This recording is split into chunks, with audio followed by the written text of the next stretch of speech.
Hey, everybody, welcome back to another edition of the Security Repo Podcast. We're really glad you're here listening to all the great guests we have who are sharing their knowledge and their journeys. Thanks for likes, subscribes, and all of that. This week, I have an awesome guest, Douglas Brush, who I met back at CornCon 11. Welcome to the show, Douglas. Dwayne, thank you. And thank you for having me. How was CornCon for you? The CornCon 11 this year, this is the 2025 edition. I loved it. I love going to Davenport. It's the only reason I have to go to Davenport, Iowa. I don't know. Do you have other reasons you go to Davenport? I do. I get my, as you can see, I have a very clean shaven face and I get the very good, the men's boutique shaving cream there down the street at this little haberdashery that's got all these little cool knickknacks and things. Now, I could try to go for some of the beard oils and things, but I could never grow facial hair without looking completely deranged. So it's one of those few things with my very fair Midwest skin, although technically a New Yorker, but having parents from the Midwest, that I find their little quirky haberdashery stores a must to go to. And there's a bookstore there that I'm on, about the third book of 5 that I bought there at the bookstore there. That's just amazing. That's more information than I knew about Davenport before we started the conversation. It's a surprising town. I've learned to accept a little bit more humility as a New Yorker in that maybe we weren't the best city in the world, and maybe our teams are not the best, judging by if you're a football fan, the Giants. But it's one of those towns where I find it to be very down to earth, very cool, kind of unique in its own way. And having started going there basically since around right before COVID and then thereafter now for the last 4 or 5 years, or at least out of the last 5 or 6 years, I've gone to 4 or 5 different CornCons and been blown away by the content. John Johnson, who puts it on, is amazing. It's just one of the more useful conferences I go to where I find a lot of interaction, the ability to actually speak to the people on and off stage to get feedback. I have a notebook that I write copious notes on every year. Besides that, in the Rocky Mountain Information Security Conference, I don't really get that level of value out of a lot of the other conferences. I completely agree with you. I love CornCon, and people like not heard of it. I'm like, well, it's kind of like GERCON's little brother, but it's different. It's definitely different. Anyway, we could be talking about travel all day on here, but this isn't a travel podcast. It's a security podcast. And that's why I brought you on. One, because a really awesome talk you gave back at CornCon, but also I was looking on LinkedIn. It says you're a CISO Whisperer. So maybe you can tell me what that is and a little bit about your journey. Like, how did you become a CISO Whisperer? I don't know what that means. Essentially my background in IT started right out of high school. I started my first consulting firm, mostly because my parents had owned communications consulting firms my entire life. And as they were focusing on small and medium-sized businesses in the Hudson Valley region, I was kind of working with them a little bit in exploring the internet and computers. And at a local chapter for either the Chamber of Commerce or some other business group, I had said to some folks, you guys really got to check out this internet thing. And this is around late 94, early 1995, and how it's going to transform people. And they're like, cool, we can't turn the computer on. So that all sounds wonderful, but can you actually help us? And that was the impetus of me starting a business called Computer House Calls and doing kind of break fix things, managed services for small businesses in the area. And to me, it was always that, okay, what are we trying to do? What are we trying to accomplish with the technology? Throughout the course of my career, I've always tried to help, kind of keep those ethos and roots of why the hell are we doing this? And as I got into more security as it evolved in the early 2000s and kind of moving away from our just network security or just hacker roots, as the internet really did become more pervasive, in so many ways invasive, I found myself really on the front line of things when it came to how do we look at technology in a way to explain it to executives? How do we explain it to business leaders? And even so, as far as to bring evidence into court. And that's where I found myself being pulled in as a expert witness on technology, computers, and computer forensics, and having to really distill lots of complex issues, a lot of moving parts down to something that a judge, jury, opposing counsel, my counsel could just understand. And it was those communication skills that I luckily had grown up with from my parents and in translating those complex issues. And what I found as I got more in depth into the technology and how to secure things and more into security leadership roles, there was still that gap where I found a lot of my peers struggling to articulate the business value. Why the hell are we here in security? And as I got through the late kind of 2010s, I joined Splunk, and they really brought me on as a field CISO and to interact with the CISOs I'd gotten to know, now having either responded to threats, helped build their programs with assessments, to help them articulate the business need for products, services, how they were building their program, and to translate that. And a lot of the product and product sales people at Splunk were kind of blown away. And they said, Doug, it's like you're a CISO whisperer. We're so nervous. We're doing all this prep meetings. I was like, that's so and so. I've been snowboarding with them a bunch of times. Like these are my friends, and being able to talk to them on levels to really kind of calm them down. And I would say it's almost therapeutic because a lot of the product people that would do things like CISO advisory boards or outreach to security leaders would say, no, everybody loves Splunk. It's so perfect. I'm like, nobody's going to tell you your baby's ugly the first time. And no CISO is going to be that vulnerable to just say, yeah, no, everything's, just a complete dumpster fire. I don't have the resources. Instead, they're going to say things are great. And until you kind of probe and discover and drill down to the point where they're almost crying because they're like, I just can't get anything done, and then open themselves up to that vulnerability, getting help.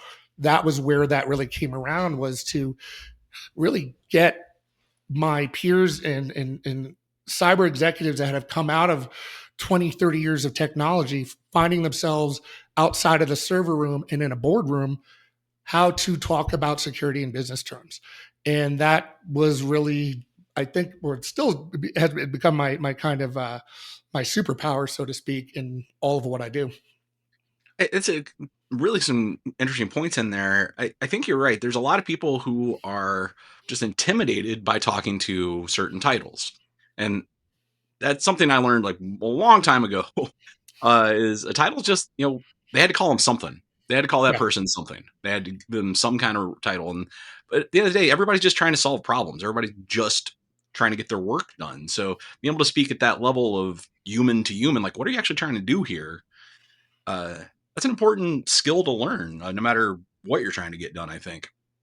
Well, a lot of, even when it gets into a lot of the legal mediation work that I do, that involves very complex structured, unstructured data sets that are brought into very large class action data privacy litigations, data breach litigations.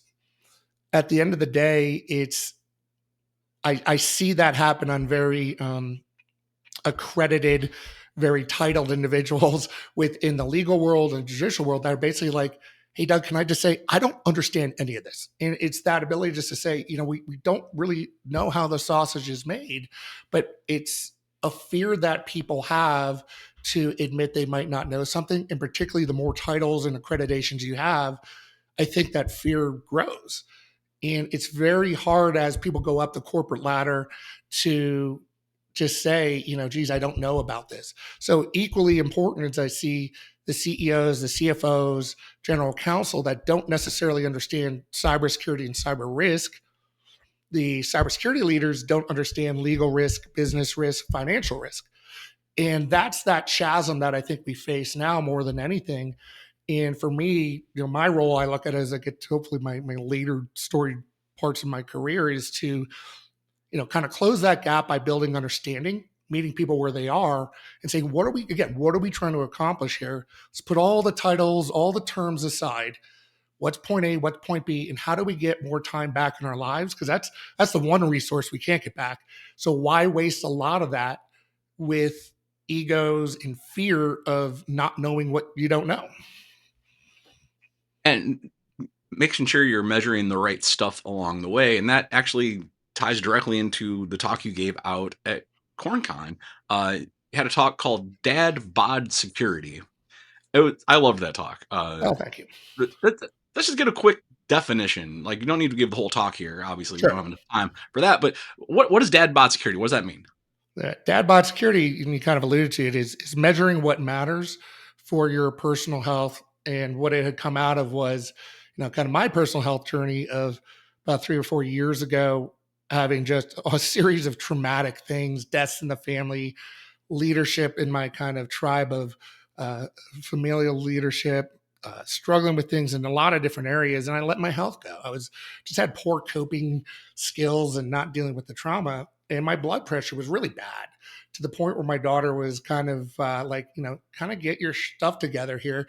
You might not care about your health as much as I do, but I do. So, man up. And it was then my kind of focus to get back into the gym. And then for years, again, growing up in the East, I think particularly in the kind of Generation X thing of the aesthetic, going to the gym, I want to get big, I want to look good, but normally hurting myself and setting myself back with unrealistic goals and expectations, to where I was focused on getting my blood pressure down as a key metric.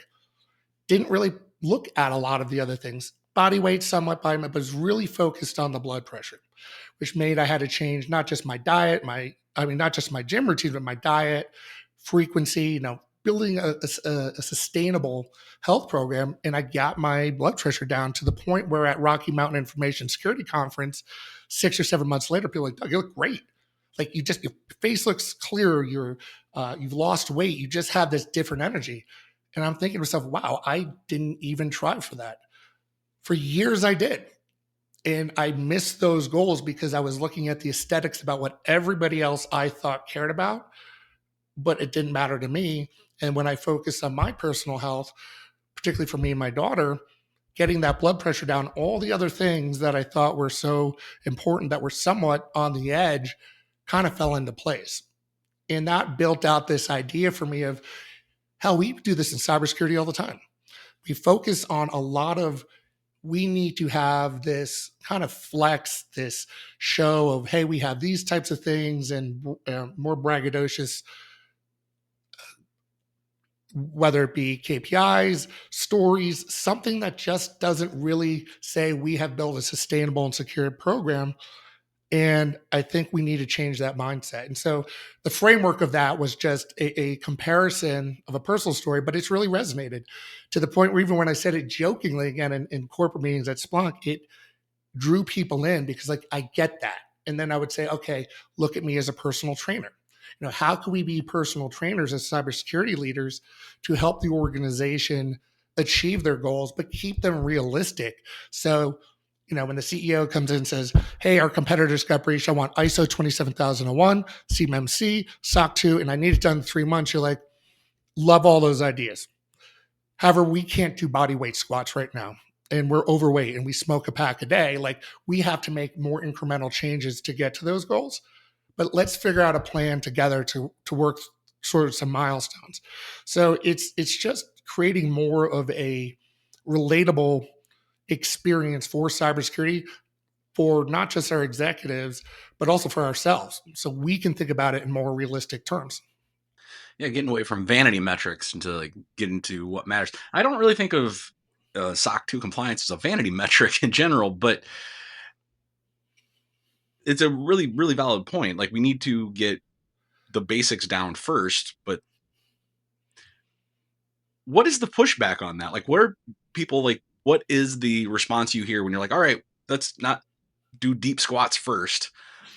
What is the gut reaction to that from people you talk to? Surprisingly, it's been overwhelmingly positive. I can't think off the top of my head anything that was a negative approach or negative feedback to that approach. Most people say, okay, we can do that. Almost like I had to give them permission to start slowly, because I think so many people think we have to do this as fast, as hard as possible. And I'm like, you're just going to get hurt and you're just going to set yourself back, as opposed to, again, working with large organizations that have 15 different directives. And I go, listen to all right, here are the 3 things we're going to do over 3 months that have little to low spend, because you've already made a ton of investments in technology and people. let's use what we have, tighten that stuff up, fix those small kind of cranky injuries and aches, and get to a point where we can then start looking at some more longer term objectives as opposed to, hey, let's set the horizon as something as a 3-year plan with this big audacious goal with no milestones along the way and never really getting there. And so just building up that momentum, I found small things is a very psychological, has a very positive psychological effect. Where in organizations, this goes back to the about 2015, 2016, when we had this big push that was a huge culture change for folks to do MFA. We're getting away from hard token keys to the phone. And I had to go into organizations where the executives like, I'm not doing this. I totally get it. It's going to change the way you log in and do things. I said, how about this? We'll roll it out slowly. I will bring my team and we'll sit in your conference room. We'll help you. We'll be there throughout the day. And they're like, okay, this could take all day. I go, I don't know. And they come in, I say, log into this. And it might be like a Citrix hypervisor. They log in and it's like, put your password, look at your phone, get to the duo push. It was what I did. I said, you just did this now. It looks like you has the IP address of this, where you are, you're geolocated, hit accept. And he logs in and he goes, wait, that's it? I go, yeah. Oh, okay. After that was like, hey, that was something we can do. It was then, okay, let's look at some other trainings, policies, procedures, and then edging away on all these things that the folks that quite frankly had to write the checks were like, I'm not doing any of this. And once they see it was achievable and it wasn't something that was so impossible, it opened them up to building that momentum. But it was that crawl, walk, run as opposed to sprint out of the gate. That is fascinating because I think we forget most people are not nearly as technical as we are in security. Not that every security person is technical, but we say anything and it sounds terrifying because I don't know what that is. I don't know what that means. That's probably a lot of work, and just showing them how easy it can be. That's actually a really, really good point. Well, I mean, and it does equates back to, going to a gym, building a routine, like doing something. It's like, okay, a treadmill I can get. And it's like, put it on 3 miles an hour, walk for 5 miles. Okay. And you look around, and you see all this other equipment. That is very intimidating, but at least gets you in that environment to break down some of those fears because psychologically, everybody wants change or everybody wants progress, but nobody wants change. And so it's very difficult for people to get over the mental hurdles. And that's the end of the day is we still deal with, the majority of what I see in cybersecurity is psychological rather than technical. And if we don't remove that fear and enable people to feel like they can do it, we'll never get any further. I can keep asking you questions about this all day, man. This is like really fascinating stuff. And thanks for being on the show and talking about this. But it's time to move on to the part of the show where we ask all of our guests the same question before you get out of here. Sure. So let's just dive right in there. You've been working with security tools for a long time. What's your favorite security tool you've ever touched? Excel. Okay. Dude, I say it laughingly, but it is something that has I find myself still working in quite a bit to normalize a lot of data. But actually, it was when I was working with a lot of event logs in Excel and there was breaking. It was actually in 2009 or 10 I got to use Splunk, and that had such a big impact. Eventually, led me to use it, but it's anything that can really do that normalization of data, and in particularly with logs, it's the best for me because I find myself normalizing data more than anything in the world, still to this day. All right, man. It's not a bad answer. Just always a surprising one when the spreadsheets pop up. You run an organization. You've hired many people in your life. Do you have a go-to favorite interview question you ask everybody? Oh, absolutely. I think for me, it's to understand where they're coming from and what they want as a candidate.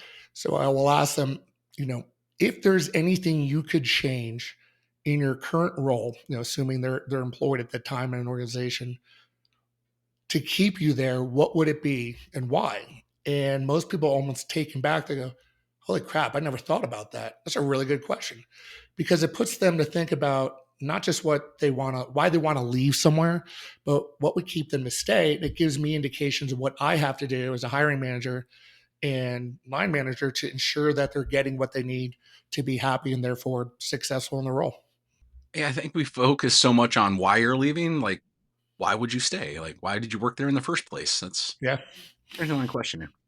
Um, so best advice, worst advice. Ask everybody this. What is the best advice? And then we'll ask what's the worst advice you've ever heard. What's the best security advice you're hearing out there that you've ever heard? Of all time, and this has, kind of shrouded my entire career was to give to get. If you want to be part of the cybersecurity industry, you have to kind of go out there and do things, whether it be small, whether it be volunteering at a conference, whether it be, putting your code up in a GitHub that enables somebody to get their job done better. Anything you can do to contribute and help is the single most important thing that has a lasting effect.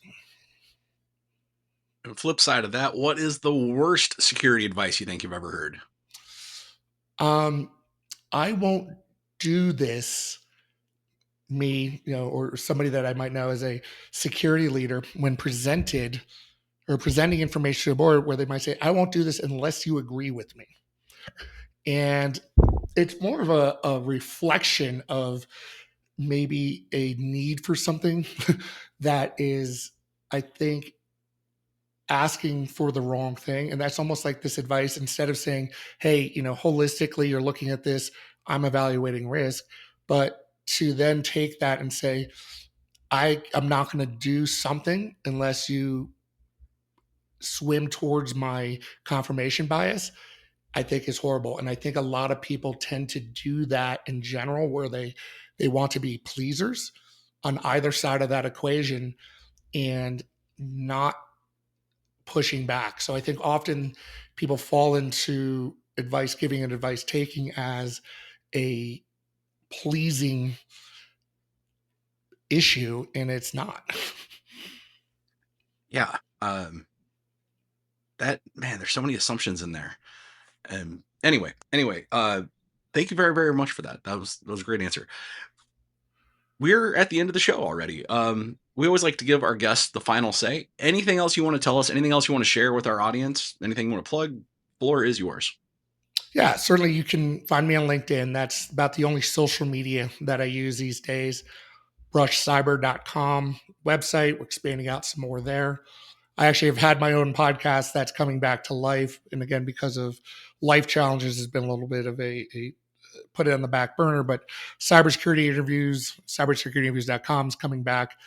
And I'd love to hear from people what they want to hear. I want to refocus the show into maybe something like this, instead of a long form, hour long, to more shorter and episodic, you know, or maybe seasonal types of shows. So maybe we'll cover AI, legal for like 5 or 6, break it up. But I'd love to hear from people what they'd like to hear, because I don't know what I don't know, and I don't know what people might want to absorb.